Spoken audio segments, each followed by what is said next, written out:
incredibly smooth ride in Skoda's Yeti. It's a 1.8 TSI petrol engine, and it is just so incredibly drivable.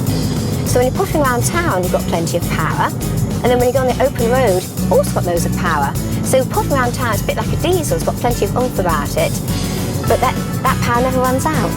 Really brilliant. So it's a very relaxing car to drive because this feels so easy, but when you do put your foot down, it's a bit like a rocket, it really goes. So that's all the technology stuff over and done with. We're getting a bit ahead of ourselves here. But the actual car itself and its looks, I mean, it is a 4x4, even though it does come with a two-wheel drive as well.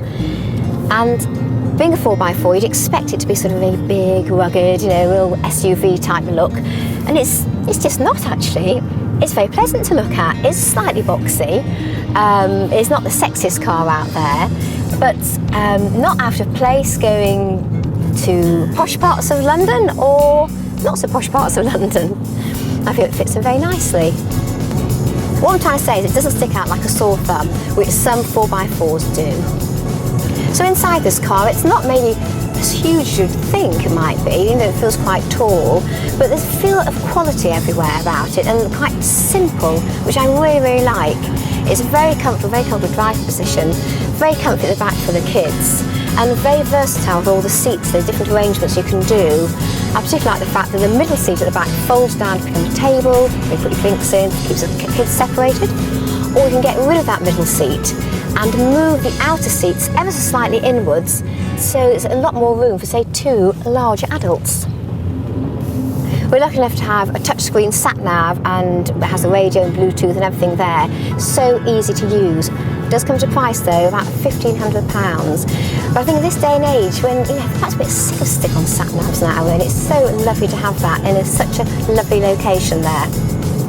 We've also got a multi-function steering wheel, which is an extra £105, but I think if you're going to pay the extra for the sat-nav and all the Bluetooth business, it's well worth having.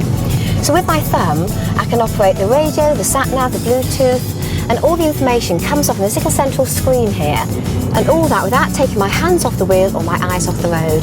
It's really got to be well worth it. You might think being a 4x4, it may roll around a bit, feel a bit soft. There's none of that whatsoever. It's a nice, firm ride without being uncomfortable. So easy to drive and incredible. It seems to eat up bumps and lumps in the road. The gears are lovely to use, this sort of slickety-snick, just into place. It's a real pleasure. That's another thing about this car, it is so quiet. It's quite a joy to drive a petrol engine. So it's all very well driving these cars around town and often not getting a chance to actually know what they can do off-road, and I've been lucky enough to drive this car, or the diesel version of it, on an off-road track. Quite terrifying, and thankfully there's an instructor with me. Even drove into Loch Ness, all over the place, up hills and down. The Yeti comes in an absolute huge range.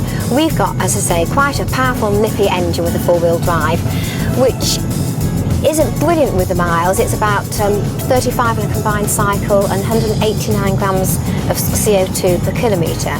So you could go for the 1.2 litre petrol engine, which will give you better economy. You go for a 2 litre diesel engine, which is again a two-wheel drive, again better at fuel economy. There's so much choice there, depends, I suppose, what you want the car for. We have been occasionally criticised for never saying anything bad about a car, which I think is a bit unfair. But with this car, we have actually struggled to find something bad. And the only things we can find, very niggly things, handbrake a bit stiff, not the end of the world. And we can't quite put that middle seat at the back flat down with the others to make the boot space really big. It keeps hitting the central console, but we do fear we're doing it wrong. So I'll check up on that. So would I buy this car? Well, I think definitely yes. Having been stranded up in Derbyshire at my mother's because of the snow, not being able to get out, having the kids, travelling up the M1 such a lot with loads of luggage and baggage and children, what have you, it would suit me fine. And around London, it drives so nicely, it looks so good, definitely.